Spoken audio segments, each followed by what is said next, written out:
पश्चिम बंगालच्या मतदानादरम्यान सुतळी बॉम्ब फेकला गेला। अज्ञातांनी सुतळी बॉम्ब फेकल्यानं अनेक जण जखमी झाल्याचं कळतंय। मुर्शिदाबाद जिल्ह्यातल्या नावदामधली ही घटना आहे।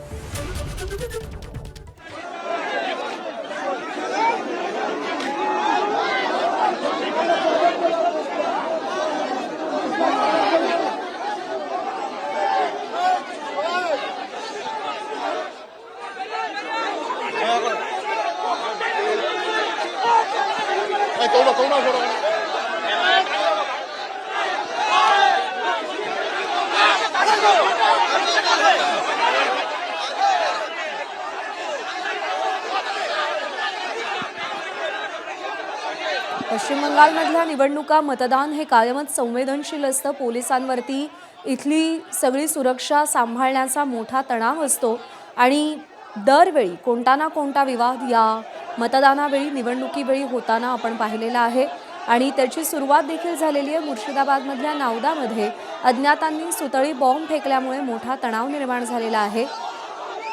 विशेष सुरक्षा दल इकडे बोलवण्यात आलेला आहे। सगळ्यांना थांबवण्याचे आवरण्याचे प्रयत्न यांच्याकडून केले जात आहेत। मतदानावेळी हा सगळा प्रकार घडलेला आहे। सुतळी बॉम्ब फेकल्यामुळे लोक आक्रमक झालेत, काही लोक जखमी झाल्याची माहिती मिळते।